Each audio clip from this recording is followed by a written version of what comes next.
नमस्कार दोस्तों, आज बात करने वाला हूं रिकवरी प्रोसीडिंग के बारे में। जो सेक्शन 79 और 75 के अंदर रिकवरी प्रोसीडिंग डिफाइंड है उसके बारे में समझेंगे कि अगर आपने शॉर्ट पेमेंट या नॉन पेमेंट करी है टैक्स की, आपने R1 में दिखा दिया लेकिन 3B के अंदर उसकी शॉर्ट पेमेंट करी है या टैक्स की पेमेंट ही नहीं करी है, तो क्या रिकवरी प्रोसीडिंग होगी 79 और 75 के हिसाब से। इसको समझने के लिए बने रहे मेरे साथ वीडियो के एंड तक। तो दोस्तों बात करने वाला हूँ इस इंस्ट्रक्शन के बारे में जहाँ पे बताया गवर्नमेंट ने कि कैसे रिकवरी प्रोसीडिंग होगी। ठीक है, जो कि ये 7 जनवरी 2022 को इशू किया गया है। अगर आप इस इंस्ट्रक्शन को डाउनलोड करना चाहते हैं तो वीडियो के डिस्क्रिप्शन में इसका लिंक मिल जाएगा। तो यहाँ पे गाइडलाइंस दे रही है गवर्नमेंट, बता रही है कि कैसे रिकवरी प्रोसीडिंग किया जाएगा। जो प्रोविजन बताए गए हैं सेक्शन 79 के अंदर, जो कि कवर है प्रोविजन 75 सबसेक्शन 12 के अंदर, उसके हिसाब से कैसे यहाँ पे रिकवरी प्रोसीडिंग होगी।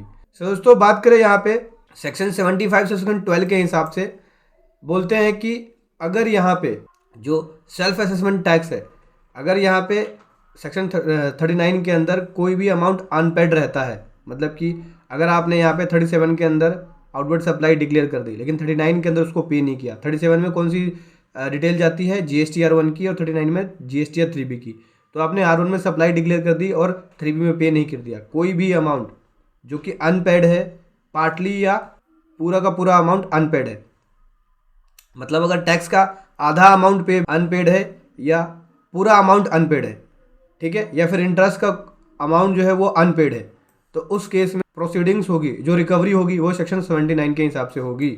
यहाँ पे एक्सप्लेनेशन ऐड किया गया था फाइनेंस एक्ट 2021 के अंदर सेक्शन 75 सबसेक्शन 12 के अंदर, जिसके अंदर बोला था कि सेल्फ असेसमेंट टैक्स का मतलब होगा कि आपने आउटवर्ड सप्लाई की डिटेल 37 के अंदर भरी है लेकिन उसकी पेमेंट 39 के अंदर नहीं करी है, तो उस केस में यहाँ पे आपकी रिकवरी होगी। ठीक है, जो भी अमाउंट अनपेड होगा या शॉर्ट पेमेंट होगा या नॉन पेमेंट होगा। तो इसी का यहाँ पे गवर्नमेंट जो है क्लैरिफिकेशन दे रही है।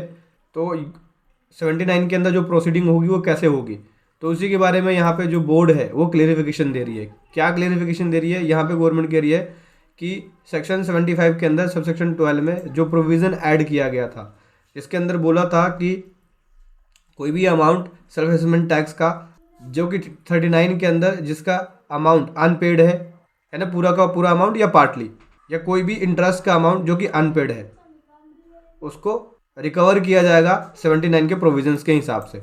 तो इस एक्सप्लेनेशन का मतलब यह है कि सेल्फ असेसमेंट टैक्स का मतलब है कि आपने यहाँ पे 37 के अंदर अपनी आउटवर्ड सप्लाई की डिटेल दे दी लेकिन 39 के अंदर आपने उसकी डिटेल फर्निश नहीं करी। मतलब कि 37 के अंदर आपने R1 के अंदर अपने आउटवर्ड सप्लाई की डिटेल तो दे दी लेकिन 39 के अंदर आपने उस आउटवर्ड सप्लाई के ऊपर टैक्स पे नहीं किया।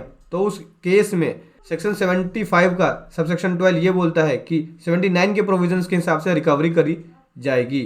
तो यहाँ पे गवर्नमेंट क्या कह रही है समझना, एक सिंपल लैंग्वेज में गवर्नमेंट यहाँ पे क्लेरिफाई कर रही है। ये कह रही है कि आपने जो अपनी आउटवर्ड सप्लाई की डिटेल R1 में फर्निश करी और उस अमाउंट को अगर पे नहीं किया गया है GST या 3B के अंदर, पूरा अमाउंट या आधा अमाउंट या पार्टली अमाउंट, और कोई भी इंटरेस्ट का अमाउंट अगर पे नहीं किया गया है या शॉर्ट पेमेंट हुई है टैक्स की, तो इस तरह के सेल्फ असेस टैक्स की रिकवरी की जाएगी 79 के प्रोविजंस के हिसाब से।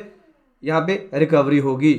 मतलब कि कुल मिला के सिंपल सी बात करें, अगर आपकी R1 और 3B के अंदर डिफरेंस हुआ, आपने जो R1 में सप्लाई डिक्लेयर करी और 3B में वो सप्लाई नहीं आ रही, यानी इसका मतलब R1 3B का बीच अगर कोई भी डिफरेंस हुआ, उस केस में यहाँ पे जो रिकवरी किया जाएगा अमाउंट का वो सेक्शन 79 के हिसाब से किया जाएगा, अगर आपकी R1 और 3B के बीच में डिफरेंस होता है तो। उसके बाद यहाँ पे गवर्नमेंट ये क्लियर कर रही है कि मान लीजिए आपके R1 और 3B के अंदर डिफरेंस होता है, ठीक है, और वो डिफरेंस जेन्युइन रीजन के कारण है। मतलब जेन्युइन रीजन का मतलब हो गया कि आपने रिटर्न फाइल करते वक्त डाटा एंट्री मिस्टेक कर दी या टाइप करने में मिस्टेक कर दिया या रॉन्गली आपने सप्लाई को रिपोर्ट कर दिया, ठीक है। तो उस केस में अगर आपने गलत रिपोर्ट कर दिया है तो नेक्स्ट मंथ की 3B या R1 के अंदर आप उसे करेक्ट कर सकते हैं। सेक्शन 37 सबसेक्शन 3 और सेक्शन 39 सबसेक्शन 9 के प्रोविजंस के हिसाब से आप नेक्स्ट मंथ की R1 या 3B में उसे करेक्ट कर लेंगे। और अगर आपको नोटिस इशू किया जाता है तो आपको एक अपॉर्चुनिटी भी दी जाएगी कि आप एक्सप्लेन करेंगे कि डिफरेंस किस वजह से है। मान के चलिए कि आपने पिछले महीने की R1 के अंदर सप्लाई नहीं दिखाई और करंट मंथ में आपने 3B के अंदर टैक्स पे कर दिया, उस केस में आपका R1 और 3B के अंदर डिफरेंस हो जाएगा। और अगर आपके पास नोटिस आ गया तो उस केस में आपके पास अपॉर्चुनिटी मिलेगी कि आपका जो डिफरेंस आ रहा है शॉर्ट पेमेंट ऑफ टैक्स का या नॉन पेमेंट ऑफ टैक्स का, वो किस वजह से आ रहा है। या फिर आपने R1 में सप्लाई तो डिक्लेयर कर दी लेकिन इस महीने की 3B में पे नहीं किया, नेक्स्ट मंथ की 3B में पे कर दिया, तो वो डिफरेंस किस वजह से है, ठीक है। उसके ऊपर क्या आपने इंटरेस्ट पे किया या नहीं किया, आपको एक्सप्लेन करना होगा। और दोस्तों इसी के हिसाब से जो सेल्फ असेसमेंट टैक्स लाइबिलिटी बनी, मतलब कि आपको खुद से ही यहाँ पे सप्लाई दिखानी थी, आपने R1 में सप्लाई दिखाई लेकिन 3B में पे नहीं किया, ठीक है। तो उस केस में जो भी शॉर्ट पेमेंट हुआ है या नॉट पे हुआ है टैक्स, तो उस केस में प्रॉपर ऑफिसर जो है 75 सबसेक्शन 12 के हिसाब से, प्रोविजंस के हिसाब से रिकवरी शुरू करेगा और आपको एक कम्युनिकेशन भेजेगा, मतलब आपको एक इंटीमेशन भेजेगा या नोटिस भेजेगा, ठीक है, डिन का यूज़ करते हुए, डॉक्यूमेंट आइडेंटिफिकेशन नंबर का यूज़ करते हुए, ठीक है, रजिस्टर्ड पर्सन को। और रजिस्टर्ड पर्सन जिसने टैक्स पे नहीं किया है, शॉर्ट पेमेंट करी है टैक्स की या टैक्स को पे नहीं किया है, तो उसको रीज़न एक्सप्लेन करना होगा क्यों पे नहीं किया, पे किया है या नहीं किया है। अगर पे नहीं किया है तो रीज़न क्या था, अगर पे किया है लेट क्यों पे किया है, क्या आपने उसके ऊपर इंटरेस्ट पे किया है या नहीं किया है।